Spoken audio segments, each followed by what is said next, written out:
ಅನುದಿನ ಅನುಕ್ಷಣ ಮನೆಯಲ್ಲೂ ಕಲಿಯೋಣ, ಕಲಿಕೆಯ ಹೊಸ ಹಾದಿಯಲ್ಲಿ ಜೊತೆಗೂಡಿ ಹೆಜ್ಜೆಯ ಹಾಕೋಣ, ಸಂತಸದಿ ಕಲಿಯೋಣ ನಮ್ಮ ಹೆಮ್ಮೆಯ ಈ ಕ್ಲಾಸಿನಲ್ಲಿ.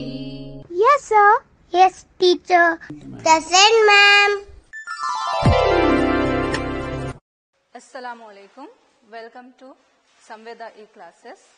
अजीज तलबा व तालिबात, मोअज़्ज़िज़ नाज़रीन, मैं रूही सबा, उर्दू मौलिमा, सरकारी उर्दू हाई स्कूल अरब मोहल्ला रायचूर. आज की इस वीडियो क्लास में आप तमाम का तहे दिल से इस्तकबाल करती हूँ. वैसे भी आप लोगों को मेरा तारुफ मालूम है, इससे पहले भी मैं क्लासेस ले चुकी हूँ. अजीज तलबा व तालिबात, आप तमाम, मैं उम्मीद करती हूँ हर बार की तरह बयास कलम लेके आज की क्लास में बताए जाने वाले तमाम अहम नुकात को कलमबंद करेंगे, लिखेंगे, क्योंकि आज का जो उन्वान है थोड़ा सा मुख्तलिफ है. पिछली क्लासेस में मैंने आपको शिकवा जवाब शिकवा नज़म पढ़ाई थी और लेज़र शुआए मजमून के बारे में भी बताया था, मगर आज हम कुछ मुख्तलिफ पढ़ने वाले हैं. इसीलिए जो भी आज मैं आपको बताऊंगी उसे आप अच्छी तरह से लिख लें, ताकि जब कभी आप उसको पढ़ें तो आपको आसानी हो कि मैंने क्या बताया था और आप समझ सकें. तो आज मैं जो उन्वान पढ़ाने वाली हूँ जमात नहुम के तुलबा व तालिबात को, जो मजमून यानी ज़बान अव्वल उर्दू से ताल्लुक़ रखता है, वो है मजमून निगारी. और आज मैं आपको इस मजमून निगारी का पहला हिस्सा पढ़ाऊंगी. आज हम क्या पढ़ेंगे? देखिए, आज मजमून निगारी, इससे तो आप वाकिफ होंगे. जब कभी आप एग्जाम लिखते हैं, इम्तिहान लिखते हैं, तो आपके सवाली पर्चे में आखिर में 5 निशानात के लिए एक सवाल पूछा जाता है. कोई 2 उन्वानात दिए जाते हैं, उसी में से एक को आपको चुन के उस पर मजमून लिखना होता है. तो उस मजमून के निगारी के ताल्लुक से आज हम जानेंगे. तो आज की क्लास में जो कुछ हम जानने वाले हैं उसके अहम नुकात ये हैं कि सबसे पहले हम मजमून क्या है उसके माने जानेंगे, मजमून निगारी की अहमियत के बारे में जानेंगे, और मजमून के जुज़ यानी कितने हिस्से होते हैं उसके बारे में जानेंगे. और यहाँ पे दिया गया है मजमून के जुज़, तमहीद, नफ्स मजमून, खातिमा, इसके बारे में आपको मालूमात दी जाएंगी. और आप तमाम इन नुकात के बारे में जो भी अहम मालूमात हैं वो कलमबंद कीजिए. और आखिर में मैं आज जो भी आपको बताऊंगी उसके ताल्लुक से चंद सवालात व जवाबात हम आपस में बहस के तौर पे इसको करेंगे. यानी मैं चंद सवालात दूंगी तो आपको उसका जवाब देना है. और आखिर में हर बार की तरह मैं आपको होमवर्क दूंगी, घर पर काम दूंगी, जिसको आपको मुकम्मल करना है. और जैसा मैं आपको हमेशा बोलती आई हूँ कि जब कभी आपकी टीचर से मुलाकात हो, वो होमवर्क आपको लिख के उन्हें बताना जरूर है. तो जैसा कि मैंने अभी आपको बताया कि हम किस बारे में पढ़ने वाले हैं, मजमून निगारी के बारे में पढ़ने वाले हैं. मजमून निगारी में को पढ़ने से पहले हमें ये जानना जरूरी है कि मजमून क्या चीज है, मजमून का माना क्या है. देखिए यहाँ पे मजमून निगारी, मजमून लफ्ज अरबी जबान से माखूज है, जिसके लुग़वी माने बात या सुखन के हैं. अजीज बच्चों, आपको ये मालूम होना चाहिए कि उर्दू जबान दरअसल 3 जबानों के अल्फाज से मिलकर बनी है, और वो जबानें हैं अरबी, तुर्की और फारसी. तो यहाँ पे क्या बताया गया है कि मजमून कौन सी जबान से लिया गया है? लफ्ज अरबी जबान से माखूज है, अरबी जबान का लफ्ज है, जिसके हम अगर लुग़वी माने, लुगात में माने इसके हम देखते हैं तो उसका माना होता है बात या सुखन, यानी अपने ख्यालात को जाहिर करना, अपने ख्यालात का इजहार करना. और जब आप आला दर्जों में जब आप पढ़ेंगे तो आपको ये मालूम होगा कि उर्दू जबान की इब्तिदा कैसे हुई, कैसे बनी, اور کن زبانوں کے الفاظ اس میں شامل ہے. مختصراً میں آپ کو یہاں پر بتاتی چلوں کہ اس میں عربی، فارسی اور ترکی کے الفاظ زیادہ تعداد میں موجود ہیں، جس میں سے ابھی جو ہم پڑھ رہے ہیں مضمون، یہ بھی ایک عربی زبان کا لفظ ہے جس کے معنی بات یا سخن کے ہیں. اب اس کے بعد اب مضمون کے ہم لفظی معنی، لغات والے معنی تو جان چکے ہیں. اب اس کی تعریف کی طرف ہم چلیں گے. اب ہم مضمون کی تعریف کو سمجھیں گے. کیا ہے مضمون کی تعریف؟ مضمون ایک ایسی تحریر ہے جس میں کسی موضوع پر تسلسل کے ساتھ اظہار خیال کیا جاتا ہے اور مضمون لکھنے والے کو مضمون نگار یا مضمون نویس کہتے ہیں. کیا ہے مضمون کی تعریف؟ کہ یہ ایسی عبارت ہے جس میں ایک عنوان دیا جاتا ہے، ایک ٹاپک دیا جاتا ہے، جس میں ہم ہمارے خیالات کا اظہار تسلسل کے ساتھ سلسلہ وار کرنا ہے، ان کو قلمبند کرنا ہے خیالات کو. تو مضمون کی تعریف یہ ہو گئی کہ مضمون ایک ایسی تحریر ہے جس میں کسی عنوان پر، کسی موضوع پر، کسی ٹاپک پر ہمیں اپنے خیالات کا اظہار تسلسل کے ساتھ کرنا ہے، سلسلہ وار کرنا ہے. یعنی پہلے جو چیز آنی ہے اس کو لکھ کے پھر اس سے جڑے ہوئے، ربط رکھنے والے، تعلق رکھنے والے تمام مواد کو ہم قلمبند کرنا ہے. آگے ہم اس کے بارے میں اور جانیں گے. تو یہ جو مضمون لکھنے والے کو کیا کہتے ہیں؟ مضمون نگار یا مضمون نویس کہا جاتا ہے. مضمون لکھنے والے کو مضمون نگار یا مضمون نویس کہا جاتا ہے. یہ بات آپ، یہ جو جملہ ہے آپ کو قلم بند کرنا ہے کہ مضمون نگار، مضمون لکھنے والے کو مضمون نگار یا مضمون نویس کہا جاتا ہے. اور مضمون کی تعریف یہ ہے کہ کسی موضوع پر، کسی عنوان پر تسلسل کے ساتھ اظہار خیال کرنا، یہ ایک تحریر ہوتی ہے جس میں اظہار خیال کیا جاتا ہے، اس کو ہم مضمون کہتے ہیں. چلیے اب ہم آگے بڑھتے ہیں اور یہاں پر ہم اب مضمون نگاری کیا ہے، مضمون نویسی کیا ہے، اس کا تعارف سمجھیں گے. اس کا جو کیا ہوتا ہے اس میں کہ مضمون نگاری اپنے خیالات، جذبات، محسوسات، مشاہدات کو صاف، شستہ، صحیح اور مؤثر زبان میں ادا کرنے کا نام مضمون نویسی ہے. پچھلے سلائیڈ میں ہم نے دیکھا کہ مضمون کیا ہے، ایک ایسی تحریر ہے جس میں کسی موضوع پر تسلسل کے ساتھ اظہار خیال کیا جاتا ہے. اب وہ موضوع کے بارے میں ہم کون سے خیالات کا اظہار کر رہے ہیں، یعنی خیالات جو ہم اس کے بارے میں سوچتے ہیں، اس عنوان کے بارے میں ہم سوچتے ہیں، معلومات رکھتے ہیں، ہمارے جذبات کا اظہار ہوتا ہے اس میں. پھر جو ہم محسوس کرتے ہیں اور جو مشاہدہ کرتے ہیں، مشاہدہ غور و فکر اس کے بارے میں ہم کرتے ہیں، یہ تمام چیزوں کو صاف اور بالکل آسان اور ایسی زبان جو دوسروں پر اثر انداز ہو، ان الفاظ میں ہم جب مضمون لکھتے ہیں تو اس کو مضمون نویسی کہتے ہیں. تو اور ایک بار اس کی تعریف کو آپ قلم بند کیجئے کہ اپنے خیالات، جذبات، محسوسات اور مشاہدات کو صاف، شستہ، صحیح اور مؤثر زبان میں ادا کرنے کا نام مضمون نویسی ہے.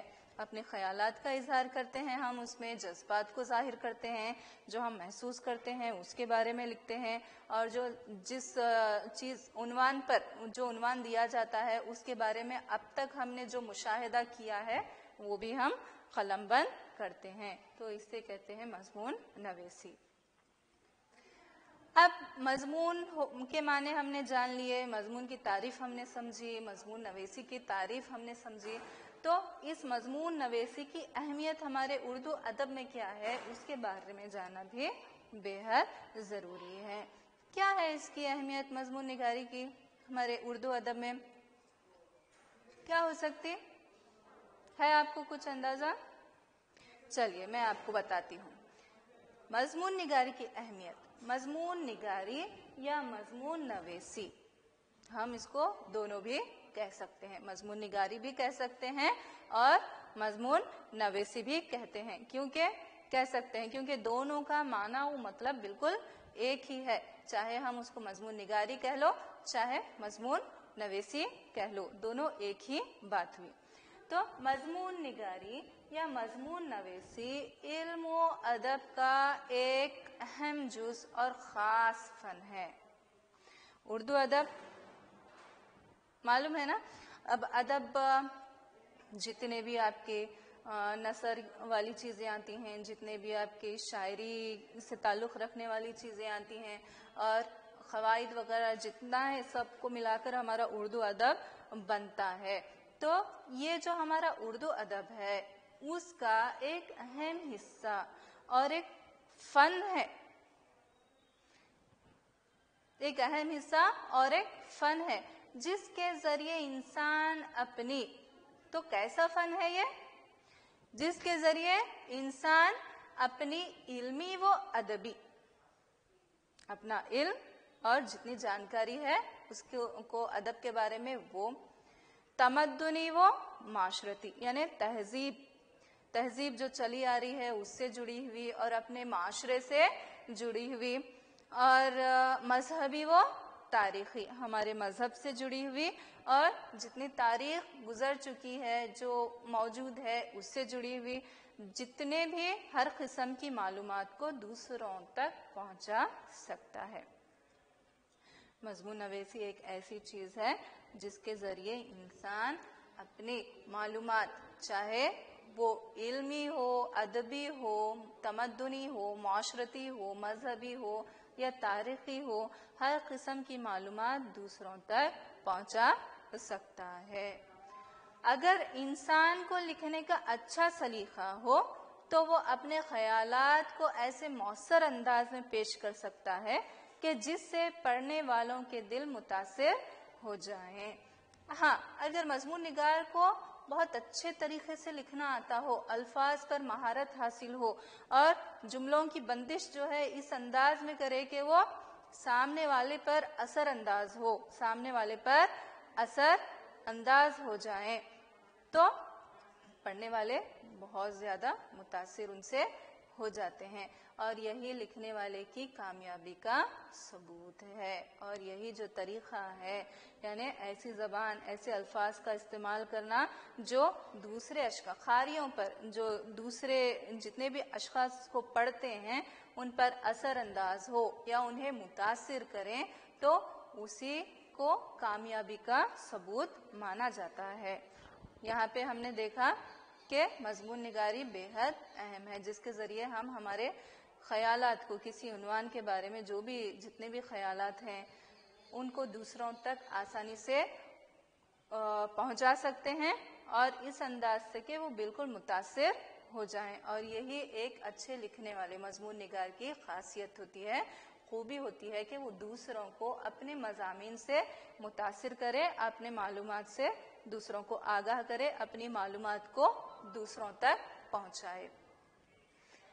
अब आता है कि मजमून के कितने हिस्से होते हैं। अब मजमून लिखना है तो हम उनके हिस्सों के बारे में भी जानना बेहद ज़रूरी है। मजमून के कितने हिस्से हैं? मजमून के 3 अहम जुज़ या हिस्से होते हैं। कितने होते हैं? मजमून के कितने हिस्से होते हैं? बिल्कुल 3 हिस्से होते हैं। पहला है तमहीद। कौन सा है पहला हिस्सा? वेरी गुड, तमहीद। दूसरा है नफ्से मजमून। दूसरा हिस्सा कौन सा है? नफ्से मजमून। और जो मजमून का आखिरी हिस्सा है वो है खातिमा। कितने हिस्से हैं मजमून के? 3 हिस्से। पहला है तमहीद, दूसरा है नफ्से मजमून, तीसरा है खातिमा।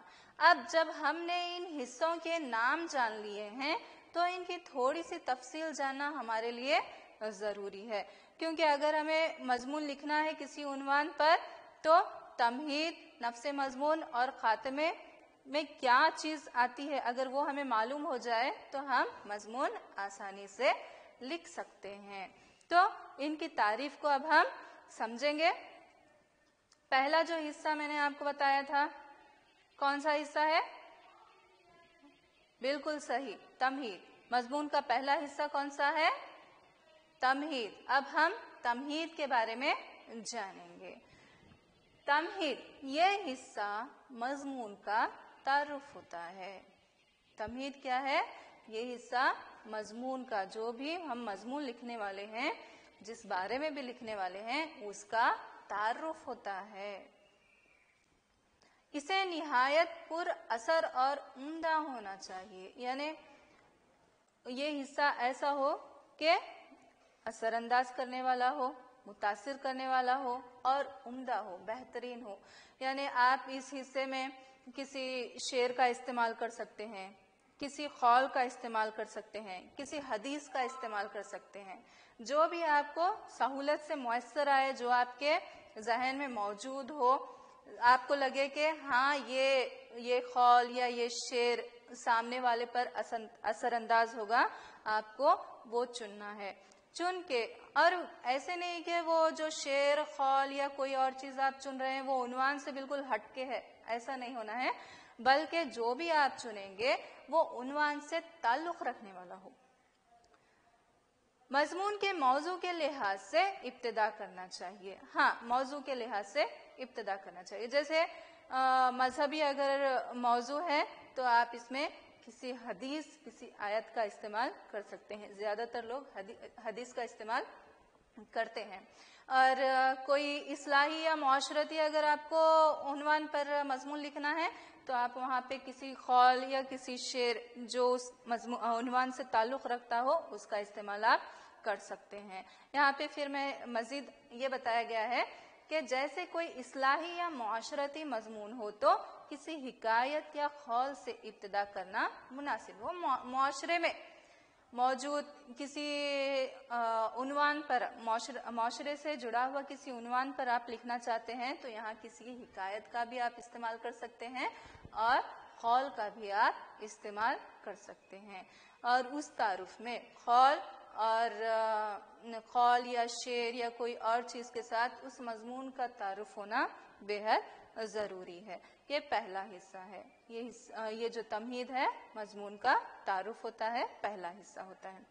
आप इसको एक पहला मजमून का पहला पैराग्राफ भी तसव्वुर कर सकते हैं। यानी आपके जहन में ये बना लीजिए कि पहला जो आप मजमून जो भी लिखेंगे उसका पहला जो पैराग्राफ होगा वो तमहीद होगा, उसमें आपको उसका तारुफ लिखना है। फिर उसकी शुरुआत या तो किसी शेर से, किसी कौल से या किसी हिकायत से या किसी हदीस से, जो भी आपको मुनासिब लगे उसका इस्तेमाल आप कर सकते हैं। अब पहला हिस्सा होने के बाद आती है बारी दूसरे हिस्से की, और जो दूसरा हिस्सा है वो है नफ्से मजमून। नफ्से मजमून, चलिए अब हम इसकी तारीफ पढ़ते हैं। इसमें क्या, यानी ये जो पहला पैराग्राफ तो हो गया, हमने तसव्वुर ये कर लिया कि पहला पैराग्राफ जो है तमहीद होगा, तो आप इसको दूसरा पैराग्राफ भी मान सकते हैं। इसमें ये हिस्सा मजमून की रीढ़ की हड्डी होता है, यानी ये बेहद अहम हिस्सा है। जिस तरह इंसान बगैर रीढ़ की हड्डी के कुछ नहीं कर सकता, ना ही वो खड़ा हो सकता है, बहुत अहम चीज है हमारे इंसानी जिस्म में, उसी तरह मजमून में जो रीढ़ की हड्डी मानी जाती है वो नफ्से मजमून है। इस हिस्से में मौजू से मुताल्लिक तफसीली मालूमात बयान की जाती हैं। तो ये क्या है, ये हिस्सा कौन सा हिस्सा है? इसमें जो भी उन्वान पे आप मजमून लिख रहे हैं, जो भी मौजू पर आप मजमून लिख रहे हैं, उसके बारे में तफसीली मालूमात इसमें लिखी जाती हैं। जैसे मिसाल के तौर पे अगर आप टेलीविजन के बारे में लिख रहे हैं तो आप तमहीद में क्या लिखेंगे कि टेलीविजन किसे कहा जाता है। क्या है वो? एक आला है जिसमें हम तस्वीर देख भी सकते हैं, आवाज सुन भी सकते हैं, आप ऐसे तौर पे लिख सकते हैं। नफ्से मजमून में क्या होगा? टेलीविजन से होने वाले फायदे और नुकसानात आप तफसीली तौर पे बता सकते हैं, और ये भी बता सकते हैं कि कब इजाद हुआ वगैरह वगैरह, जो भी तफसीली चीजें उसके बारे में होंगी वो तमाम आपको इसमें कलमबंद करना है। ये हिस्सा जिस कदर मरबूत होगा उस कदर पुर असर होगा। यानी ये पैराग्राफ, ये हिस्से में आप जो कुछ लिखेंगे वो तमाम जुमले मरबूत होंगे, रब्त में होंगे, एक दूसरे से इनका गहरा ताल्लुक होगा। यानी मौजू पर ही तमाम जुमले जो भी आप लिखेंगे, मौजू से हट के कोई आप जुमला इसमें इस्तेमाल नहीं करेंगे, यानी जो बात चल रही है उसी से ताल्लुक आपको लिखना होगा। इस हिस्से में खूबियों का जिक्र किया जाता है। तो खूबियों, किसी मौजू का जो भी आप उन्वान पर लिख रहे हैं उसके खूबियों का भी का जिक्र होता है, और इसके अलावा अगर कुछ खामियां हैं वो भी आप इसमें लिख सकते हैं। तो ये है नफ्से मजमून, जिसको मजमून की रीढ़ की हड्डी कहा जाता है, और इसमें उस उन्वान, उस मौजू से मुताल्लिक तमाम तफसीलात कलमबंद की जाती हैं। तो हमने दो चीजें देखी, दो जुज़ जो है हिस्से, इसके बारे में मालूमात हासिल की। पहला हिस्सा तमहीद, दूसरा हिस्सा नफ्से मजमून। तमहीद यानी उन्वान का, मौजू का तारुफ उसमें मौजूद होगा, और नफ्से मजमून में उससे उन्वान या मौजू से जुड़ी हुई तमाम मालूमात कलमबंद होंगी। अब जो तीसरा हिस्सा है, मजमून का तीसरा जुज़ है, वो है खातिमा, इख्तिताम। मजमून का इख्तिताम आप कैसे करेंगे? ये मजमून का आखिरी हिस्सा होता है। तो 3 हिस्से हमने पढ़े थे, कौन कौन से हैं? पहला है तमहीद, दूसरा है नफ्से मजमून, तीसरा है खातिमा। तो अब हम कितने हिस्सों के बारे में जाने हैं?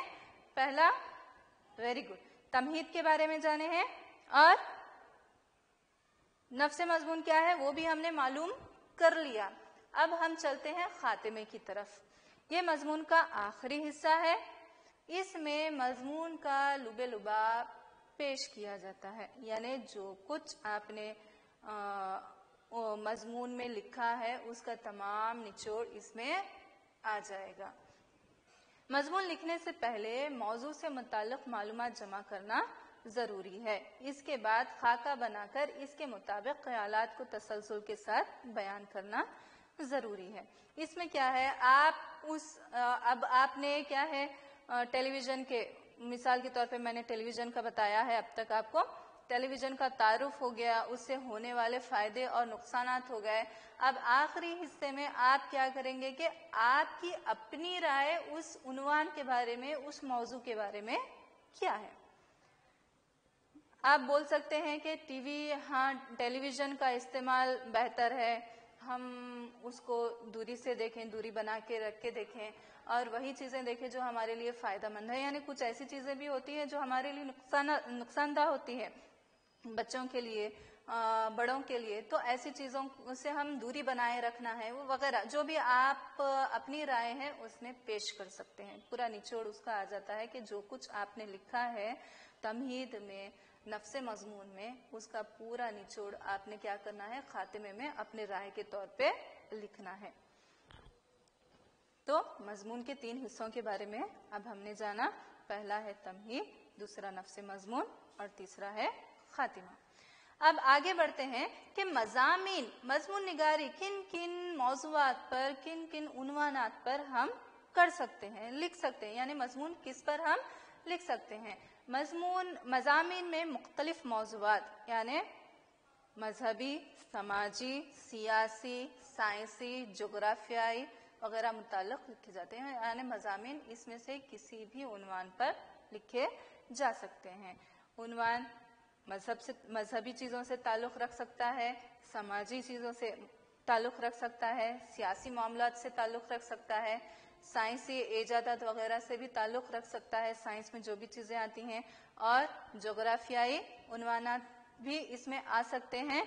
और इससे हटकर भी अगर कोई हो सकता है तो मालूमाती भी हो सकते हैं, और तफरीही भी उन्वानात इसमें हो सकते हैं।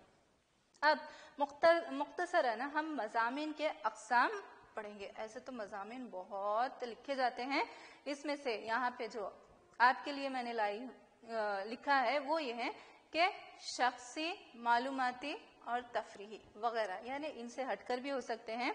शख्सी मजामीन होते हैं, मालूमाती मजामीन होते हैं, तफरीही मजामीन हो सकते हैं, इस्लाही हो सकते हैं, माशरती हो सकते हैं। हर किस्म के मजामीन अक़साम के तौर पे हम इसको ले सकते हैं। तो इसमें जो सबसे पहला मजमून है, शख्सी मजमून के बारे में हम देखेंगे कि शख्सी मजमून में हम क्या लिखते हैं, क्या आता है उसमें। तो किसी शख्स पर अपने ख्यालात कलमबंद करना शख्सी मजमून कहलाता है। शख्सी मजमून में ऐसा, तो इसका जो नाम है वही बता रहा है کہ کسی شخص کے بارے میں اگر ہم لکھتے ہیں تو وہ شخصی مضمون کہلاتا ہے. اس میں ان شخصیت کا تعارف، خاندانی حالات اور زندگی کے اہم واقعات وغیرہ بیان کیے جاتے ہیں. تو شخصی مضمون میں کیا ہوتا ہے؟ جس شخص کے بارے میں، جس انسان کے بارے میں آپ مضمون لکھ رہے ہیں ان کا تعارف ہوتا ہے اور ان کے حالات زندگی ہوتے ہیں اور کئی اہم ایسے واقعات ہوتے ہیں جو اس شخصیت سے جڑے ہوئے ہوتے ہیں. تو یہ تمام چیزیں جب ہم کسی شخص کے بارے میں لکھتے ہیں تو وہ شخصی مضمون کہلاتا ہے. اس کے بعد ہے معلوماتی مضمون. معلوماتی مضمون میں جس چیز سے متعلق مضمون لکھا جا رہا ہے اس کا تعارف، فوائد اور نقصانات اور اس کے نتائج کے بارے میں مدلل انداز میں حقائق بیان کرنا چاہیے. معلوماتی مضمون میں کیا ہے؟ جو بھی عنوان ہو اس کے بارے میں جو کچھ آپ کو معلوم ہے، اس کے تعارف کے بارے میں، اس کے فائدوں کے بارے میں، اس کے نقصانات کے بارے میں جو کچھ آپ لکھیں گے وہ دلیل کے ساتھ موجود ہو، یعنی وہ بالکل صحیح ہو، اس میں کچھ بھی جھوٹ شامل نہ ہو. تمام معلومات جو بھی دی جائیں گی وہ صحیح ہوں گی. تو یہ اس کی ایک شرط ہے کہ معلوماتی مضمون لکھے جاتے ہیں اس میں معلومات صحیح طور پہ قلم بند کی جاتی ہیں. یہ ہو گیا معلوماتی مضمون. 2 مضمون دیکھے. اب اس کے بعد جو ہے اور ایک ہم نے اقسام دیکھی، تفریحی مضمون بھی تھا وہ. تو تفریحی مضامین میں کہیں آپ سیر و تفریح کے لیے جاتے ہیں، وہاں پر جس جگہ، جس مقام کو آپ جاتے ہیں سیر و تفریح کرنے کے لیے، تو اس مقام کے بارے میں آپ تمام چیزیں قلم بند کرنا ہوتا ہے کہ آپ نے وہاں پر کیا کیا دیکھا اور کیا دیکھنے کے لائق وہاں پہ مقامات ہیں. یہ تمام تفصیلات آپ کو اس میں لکھنی ہوگی. اب مضمون ہم نے جانا کہ مضمون کون سی زبان کا لفظ ہے، یہ جانا کہ مضمون عربی زبان کا لفظ ہے. اس کے بعد ہم نے مضمون کی تعریفیں سمجھی کہ کسی موضوع پر ایسی تحریر جس میں کسی موضوع پر تسلسل کے ساتھ اظہار خیال کیا جاتا ہے. اس کے بعد ہم نے مضمون نگاری کو سمجھا. پھر ہم نے مضمون کے حصے جانے کہ اس کے 3 حصے ہوتے ہیں: تمہید، نفس مضمون، خاتمہ. اب اس کے بعد پھر ہم نے جانا کہ کن عنوانات پر، کن موضوعات پر مضامین لکھے جا سکتے ہیں. پھر اس کے اقسام کے بارے میں بھی ہم نے مختصراً پڑھا. اب یہ سوال پیدا ہوتا ہے کہ مضمون لکھیں کیسے؟ تمام تو چیزیں ہم نے جان لی، اب ہمیں مضمون لکھنا ہے. تو مضمون لکھنے کے لیے ہمیں چند باتوں کو ذہن نشین کرنا بے حد ضروری ہے. تو یہاں پہ میں نے لکھا ہے کہ مضمون کیسے لکھیں. تو پہلا جو نقطہ یا پہلی بات جو ہمیں اپنے ذہن میں رکھنی ہے وہ یہ ہے کہ اردو زبان میں مضمون لکھنے سے پہلے مضمون نگار کے لیے چند خاص اصولوں پر عمل پیرا ہونا ضروری ہے. کچھ اصول ہیں، ان پر عمل کر کے ہی آپ ایک بہترین مضمون لکھ سکتے ہیں. تو کیا ہے؟ یہ ہے کہ مضمون نگار کے پاس ذخیرہ الفاظ ہونا چاہیے اور کتابوں کا مطالعہ، لغات کا استعمال ذخیرہ الفاظ میں مددگار ثابت ہوگا. مضمون نگار کے پاس الفاظ کا ذخیرہ ہونا بے حد ضروری ہے. جتنے اس کے پاس الفاظ موجود ہوں گے وہ مؤثر انداز میں ایک مضمون لکھ سکتا ہے. اب یہ الفاظ کا ذخیرہ ہمارے پاس کیسے ہوگا جمع؟ تو اس کے لیے ہمیں مختلف کتابوں کا مطالعہ کرنا ہوگا اور لغات کا استعمال کرنا ہوگا. تو جب کبھی آپ سبق پڑھتے ہیں، کوئی لفظ کا معنی آپ کو معلوم نہیں ہو رہا، تو اس وقت آپ کیا کرنا چاہیے کہ لغات میں اس معنی کو دیکھنا چاہیے اور یہ بھی دیکھنا چاہیے کہ ایسا ایک جیسا معنی رکھنے والے کتنے الفاظ وہ لائن میں، وہ سطر میں موجود ہیں. تو جیسے جیسے آپ مطالعہ کرتے جائیں گے، لغات کا استعمال کرتے جائیں گے، آپ کے الفاظ کے ذخیرے میں اضافہ ہوتا جائے گا اور آپ ایک ہی معنی رکھنے والی بات کو اگر بتانا چاہیں تو 4 اگر جملے لکھتے ہیں تو الگ الگ الفاظ کا انتخاب کر کے لکھ سکتے ہیں، جس سے قاری پر، پڑھنے والے پر بے حد اثر ہوگا۔ دوسرا جو اب پوائنٹ ہے، لکھنے سے پہلے موضوع کا انتخاب کر کے اور اس پورے مضمون کا ایک مختصر خاکہ بنائیں، یعنی کہ یہ اس ضمن میں اس کو کیا کیا لکھنا ہے یہ طے کرے کہ اس ضمن میں اس کو کیا کیا لکھنا ہے۔ ابتدائی، درمیانی اور آخری حصے کا جو خاکہ ذہن میں ہو اس کو لکھ لے، اور موضوع سے متعلق جو مربوط اور اچھے جملے ذہن میں آئیں ان کو قلم بند کرے، تاکہ لکھتے وقت ان کو مناسب جگہ پر چسپاں کر سکے۔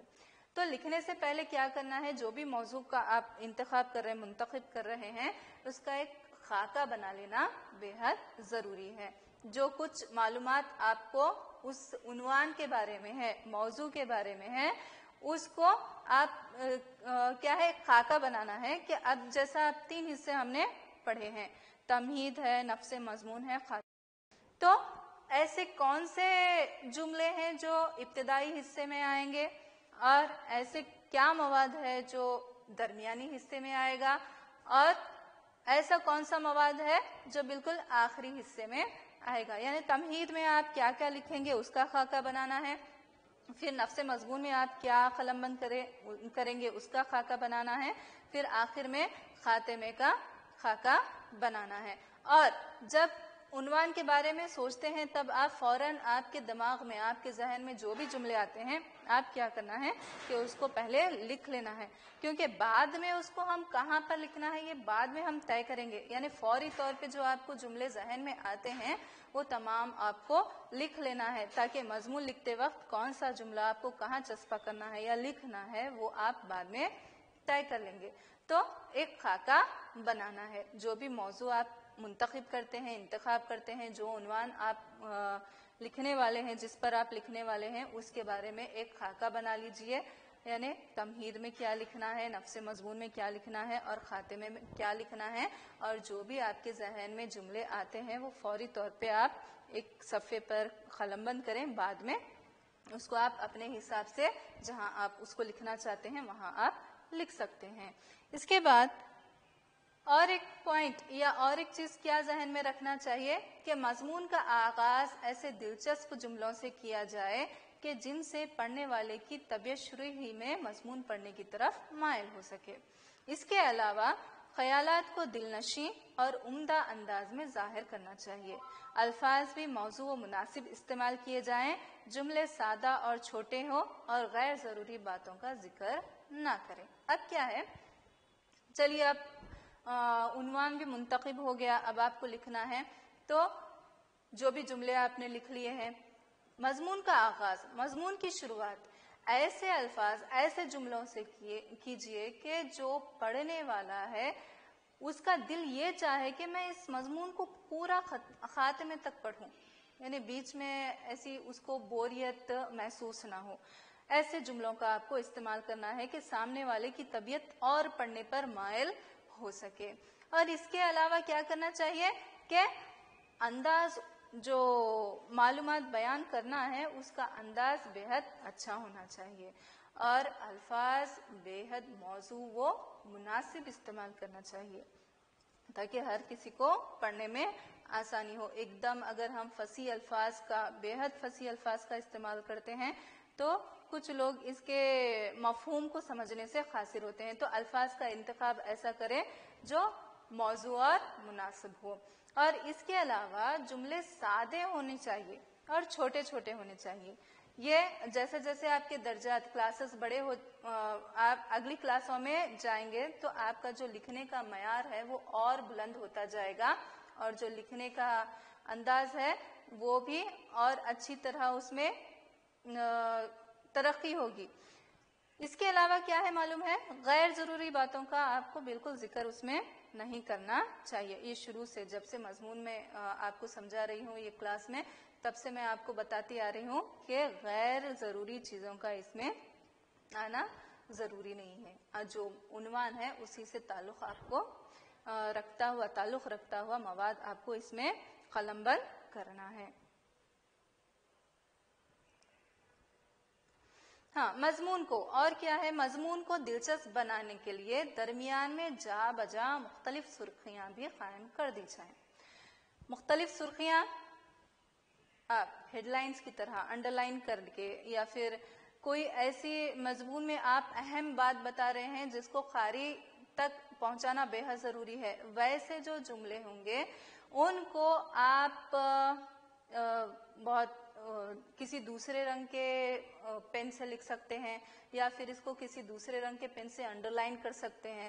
یعنی اس میں ہمارا مقصد یہ ہوتا ہے کہ وہ جو بات ہم دوسروں تک پہنچانا چاہتے ہیں اس کو سرخی کے طور پہ بتائیں. اور ایک کیا ہے بولے تو اب نقصانات فائدے وغیرہ اگر آپ بتانے والے ہیں تو نقصانات جب لکھتے ہیں تو نقصانات وغیرہ ڈال کے اس کو سائڈ ہیڈنگ بنا لیجئے، اور فوائد اگر بتانا چاہ رہے ہیں تو فوائد ڈال کر اس کو الگ سے سائڈ ہیڈنگ بنا لیجئے. تو اس طرح سے پورے مضمون میں آپ کو سرخیاں بنانا ہے، سائڈ ہیڈنگ بنانا ہے.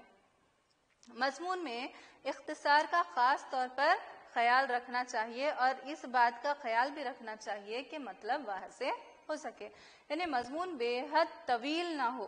ہر بار کی طرح یہ خیال رکھنا ہے کہ جو کچھ آپ لکھیں گے اس میں ان جملوں میں ایک دوسرے سے تعلق ہو، یعنی تمام کے تمام جو جملے ہوں گے وہ عنوان سے تعلق رکھنے والے ہوں گے.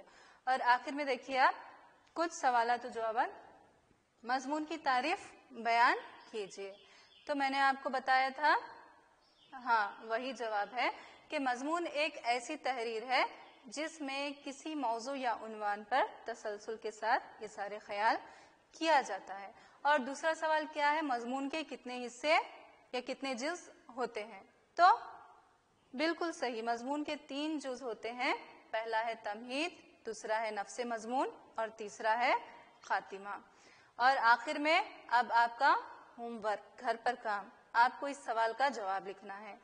مضمون نویسی کی تعریف بیان کیجیے، اس کا جواب لکھیے اور اپنے ٹیچر کو ضرور بتائیے. تو اسی کے ساتھ میں روحی صبا، اردو معلمہ، سرکاری اردو ہائی اسکول،